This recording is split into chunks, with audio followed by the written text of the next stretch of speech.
We're gonna go through all the basics of Final Cut Pro, and I'm gonna make it really easy for you. But we're also gonna build habits so you can edit professional videos down the line. My name is Tyler Stalman. Let's get started. So first, a tour of the interface. Here's an existing project that's already underway. Over here on the left, you're gonna notice a bunch of beautiful footage. By the way, as we look through this, I can't take credit for these shots. These are courtesy of Stocksy United, sponsor of today's video, and more about Stocksy later. Over here in your browser, you've got everything you might end up using in your project. So I've already loaded this in. I'll show you how to do that in a sec, but just to give you a sense of, this is where you preview it. This is just like the staging ground of like figuring out what you've got. I've also got music later in here. Everything goes in the browser, and that's where you preview stuff. And by the way, if you can't see enough of what you're looking at, you can resize all these areas by grabbing the in-between lines. And you can also press the Command minus, Command plus to zoom in and out and make these clips bigger or smaller. And there's a couple tabs on the browser that opens up your libraries. So in here, I've got a few other projects open. So this is a completed commercial project for a skincare brand that we did. It gives you a better sense of what a completed timeline might look like. But we're not there yet, so we're gonna go back into our Final Cut for Beginners project and close the libraries for now. Here in the middle, this is our viewer that is currently showing us our beautiful stock footage, and that's just gonna play whatever you have selected. So right now it's playing the bottom of the screen. If I click over here in the browser again, we're gonna start seeing stuff from the browser. By the way, see how I'm just like moving my mouse and it's scrubbing around through the clip? If you don't like that, some people find it confusing to move around that quickly, you can press S, that turns off scrubbing, and now you won't get that effect as your mouse moves around the screen. Instead, you'd have to like click and drag. But so yeah, I'm gonna keep it on and press S again. And now wherever my mouse is on a clip, it'll show me that exact frame here in the viewer. Moving to the right of the screen, we've got the inspector. Right now it's showing us color adjustments we can make on this, but there's all sorts of stuff in here. Again, tabs will show us the way. This one gives us different things like opacity, if you wanna change how much you see through a clip, or the zoom amount. Basically, all the properties about a clip are over here in the inspector, and you can switch between different things. Like right now, this would transform the clip, and this will show me specific details about it. I can get more details down here. There's a lot to see.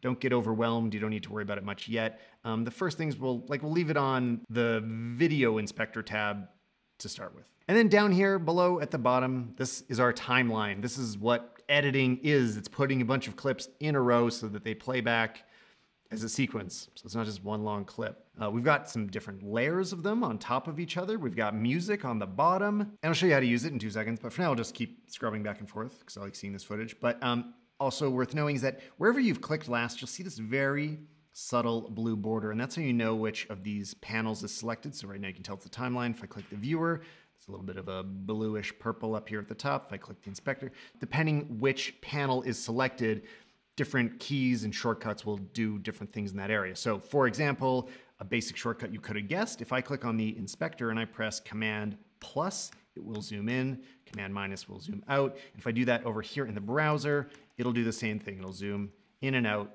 of my clips. So that's the overall interface structure of Final Cut Pro. And I might be moving a little bit quickly, but don't worry. I will show you how we put this all together. And if it's overwhelming, just rewatch this video once you're done with it, because there's a lot of details in here and I know it's hard to absorb in real time, but I want to keep this video short enough that you have time to watch it twice. Okay, so let's put this all together now. Let's leave Final Cut for a second, go back to the Finder and set this all up from scratch. So first, I'm going to use an external disk. If you're using your internal, you might fill it up really quickly, so an external SSD is always helpful. And I'm gonna create a new folder, call it Final Cut Pro, Getting Started. And inside of there, I'm gonna create a folder called Video, and another one called Audio, and sometimes I need one called Images too. Whatever kinds of media, that's how I sort things. But the sorting, you gotta kind of do it in the Finder before you've set everything else up. So now we go and we launch Final Cut Pro. And this is what it's gonna look like when you haven't done anything yet, just a pretty big blank screen. We're gonna go File, New, Library.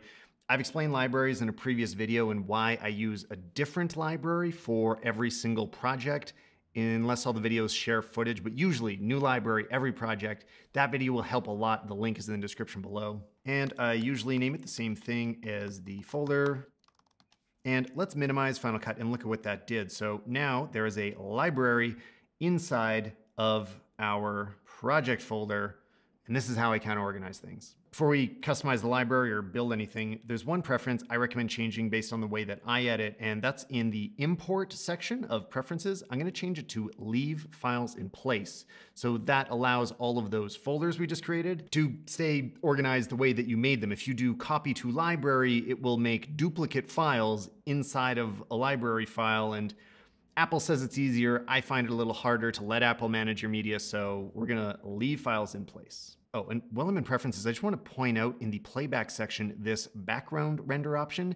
This is kind of significant for how Final Cut works and how it's so fast. Whenever you stop working, Final Cut just starts to render your video so that when you export it, it's like ready to go. This can slow down your machine if your machine is really like overtaxed because it's rendering all the time.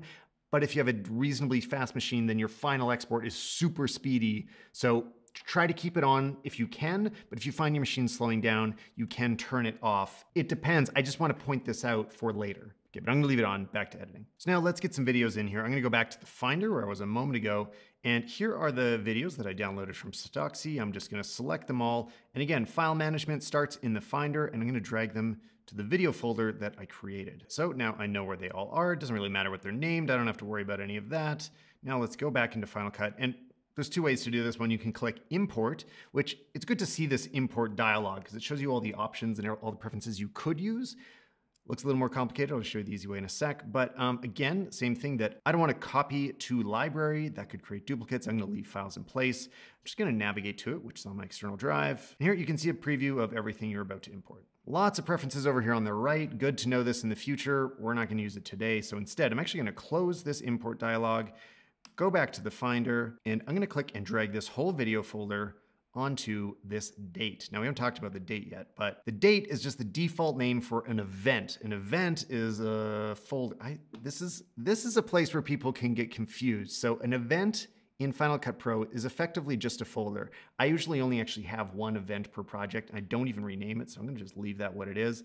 And inside, you'll notice it created a keyword. This little key, it's because the keyword is the name of the folder I imported. So now when I go back to the Finder and click and drag my audio folder to the same place, I have all my audio is keyworded. Now our browser has a bunch of media to work with, but our timeline, it's still empty down here. So you can either click New Project, or it's good to know where it is, File, New Project. And I usually name my projects the same thing as the library, unless I have like different versions of edits or something. A project is basically a timeline. Final Cut made some of their naming of this stuff a little bit confusing. Like, I think some people think of the library as projects, and some people think of projects as timelines. The names are a little confusing, so just look at the way that I use them. This project is the timeline we're about to create. So there are some preferences to look at here. Right now, I was about to create a vertical video. That's not what this is. This is 4K footage, and I'm gonna be doing it at 24 frames per second, rounded down. And those are the only things you really need to look at here is the actual resolution, make sure it matches whatever it is you shot, and that the frame rate, again, is like similar to what you're using. The rest of this, you don't really have to worry about it most of the time. You can also use automatic settings, which will do it based on what you import in the timeline, but I always like to customize it, and we say, okay, and now we have a timeline at the bottom. Hopefully you're with me so far. So now, if I am looking at the library, you can see there is a project in our library, but there's no footage in a project yet. And now watch as I create the fastest edit ever. So I'm just gonna select all, and I'm going to drag it all into the timeline. And because the Stocksy footage looks so good, I don't have to do anything else, and it kind of looks like a movie already. And to make it faster here, I'll do this like change duration and make everything half a second. Okay, and now we've got a very cool edit. And do you know about Stocksy already? Because they're awesome, not just for sponsoring this video, but they're a community of filmmakers and photographers, including yours truly, that provide really good quality art that's easy for you to license for your next project. So that means it's royalty-free. Very stress-free. You can basically use it for anything without getting worried about whether it's covered by the license or not.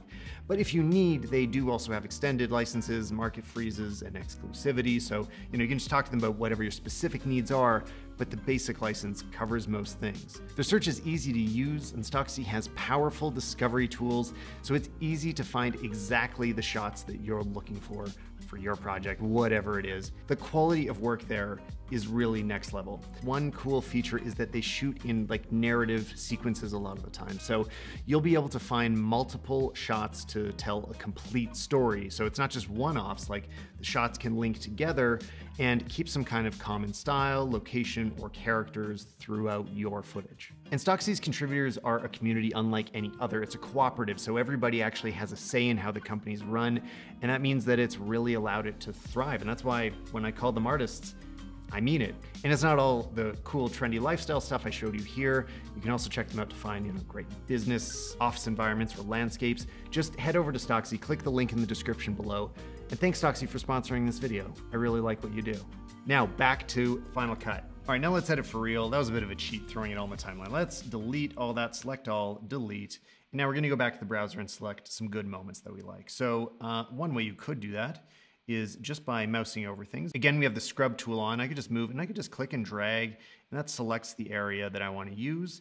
And I could either drag that down to the timeline, or I told you I was gonna build some good habits for you guys. We're gonna click on it, make sure it's yellow, and then press E. That is the key that will drop it to the end of the timeline.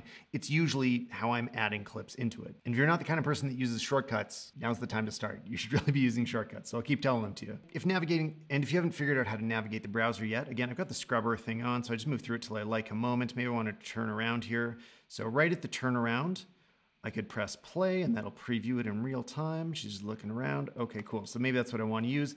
The other way to insert things is as you're playing, you can press the I key for in, and when you're done, press O, and that section is now selected. So in and out is the range of the clip that's going to be used. And now when I press the E key again, that'll drop it into the end of the timeline. And even if I move my playhead, like if I move the playhead forward, and I'm going to use the next clip here, and I say in, and I say out, and then I press E, it still jumps to the end of the timeline. A tip I've mentioned in other videos is that as you're previewing stuff over here, it can be really helpful to, instead of just adding it directly to the timeline, press your in and out, and then press the F key.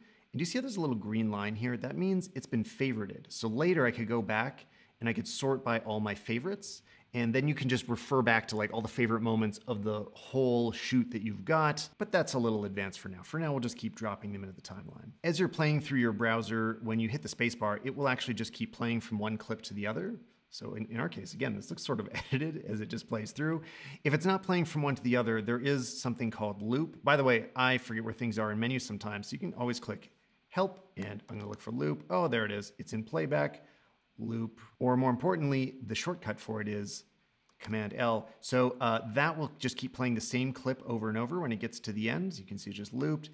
I prefer to keep it on playing from one clip to the next clip. Now let's skip ahead. I'm going to look at the timeline that I already edited, and now it looks a little different. You can see there are some layers. So a very important concept in Final Cut is that there is something called a primary timeline, which is designated by this darker strip here in the overall timeline.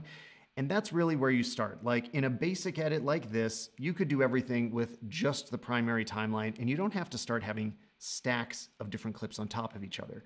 By the way, if you're coming from a different video editing software, this is probably what's going to trip you up more than anything, is the magnetic timeline. But if you're new to video editing, this is the thing that will make you never want to leave Final Cut Pro, because the magnetic timeline is the best. I do see YouTube videos showing people how to disable the magnetic timeline. If you're doing that, stop using Final Cut. Like that, it's like the whole point of the reason that it's so quick to work with. Like Final Cut isn't just fast because it's optimized for Mac hardware, it's fast because the metaphors accelerate your workflow and have you build up momentum as you go. It kind of wants you to make the next edit as soon as possible and pushes you towards it. And I always appreciate that. So I can always finish an edit faster in Final Cut than in any other software. So thanks, Final Cut. Now, magnetic timeline, what am I talking about? That's Apple's marketing term for the fact that if I pull this out, you can see things either snap together or snap open. It either makes space for or closes the space of any clip that I add to it. Now, you're probably like, why would that be confusing to anybody? That seems so simple. Well, here, I'm gonna add a piece of music underneath it. And now here's probably the main thing that trips people up with the magnetic timeline. Music is now, it just like plays through the whole clip as things go by. It just keeps playing. And if I grab this first clip and move it, the music comes with it. This is very different from how other editors work. And basically, as things get stacked on top of each other, they create these tiny little lines. So you can see this one is going down, the music, it's going up. If you're ever grabbing clips and moving them and they're connected in a way you don't want, it's really easy to change it. You just have to remember the shortcut, which is Command, Option, hold those down, and then just click on wherever it is you want to move the connection to. So I'm going to click on the music, and now the connection has moved to this other clip. Or in the case of this B-roll, I could, these connect a little bit more, right? This person might be, these aren't the same shoes. It's not the same person. Okay, but I want to connect these.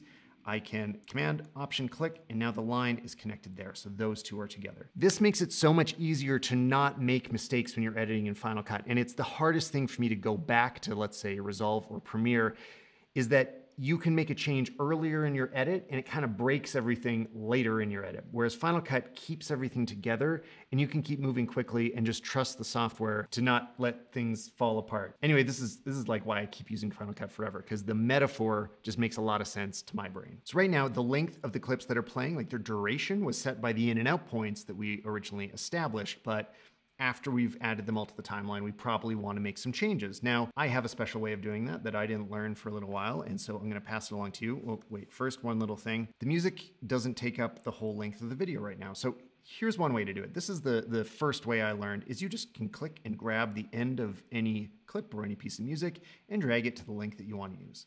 You're probably going to keep using that forever. It is always useful, but it's definitely not the fastest way to do things. Usually, I've added too much of clips, like they're longer than I want them to be, and I want to trim them down. So let's say that bike shot, I want to be a little bit shorter. So I click on the clip and I look at where the playhead is, and when I press Option, right square bracket, kind of an obscure shortcut, but it will trim everything to the right of where the playhead was on that selected clip. And then I could also do that at the beginning, and I could press Option left square bracket, and it trims everything to the left. This is called the ripple delete because the changes ripple through the rest of the timeline, like everything else slips into place as I remove that little section. In fact, I use it so much that I like to go into the commands and I customize them. And like the only customization I do is I make it so that just pressing that square bracket, that does the trim instead of needing the Option key. By the way, my philosophy on customizing keys in general is don't do it too much, because you're gonna go on somebody else's computer someday and you won't know how to use it.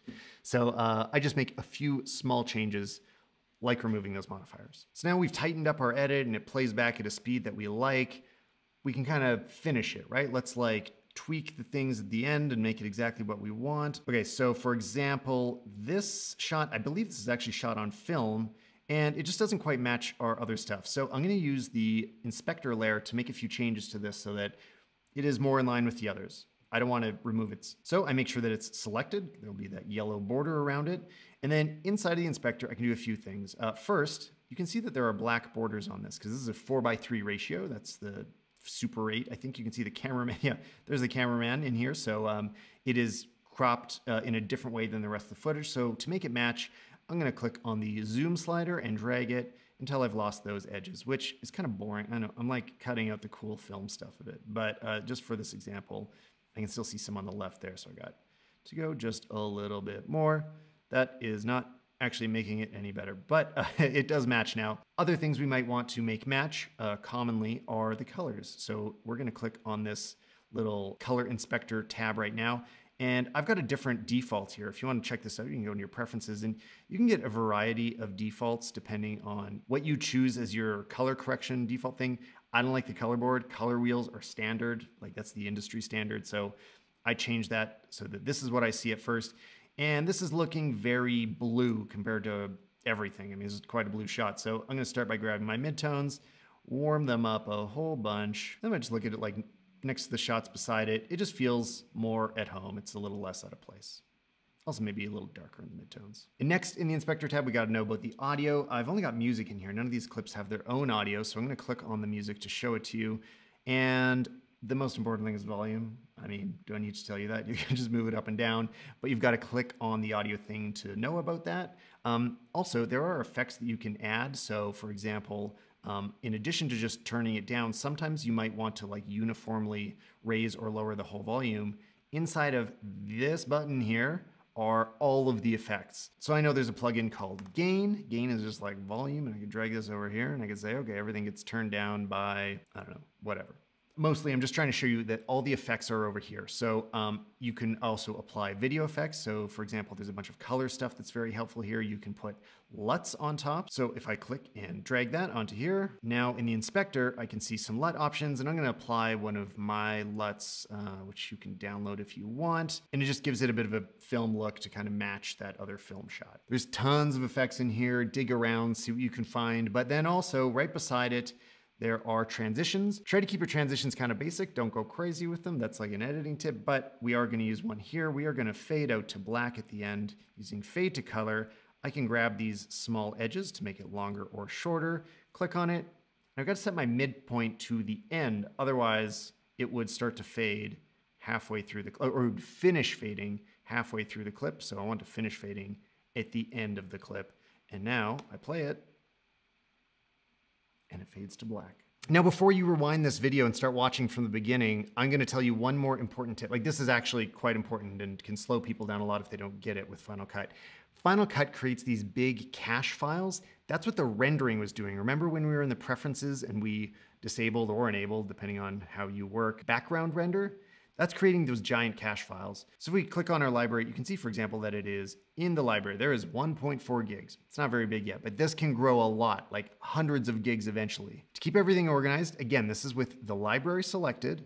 Go to storage locations and modify settings.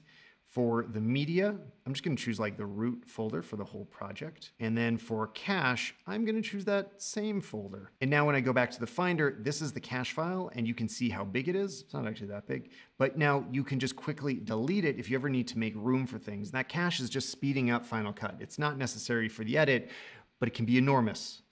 So it's good to know where to find it and how to delete it. You can also, if you kept it in your library, go to File, Delete Generated Library Files, and there's some options here to delete cache and other stuff. Now, I know that was a lot, but I've got a playlist that will walk you through a whole bunch of other editing tips to make this easy for you. Editing should be fun. It shouldn't be too hard. It's a lot of the reason I like Final Cut Pro, because it keeps it fun. Thanks for watching, guys. I'll see you in the next video.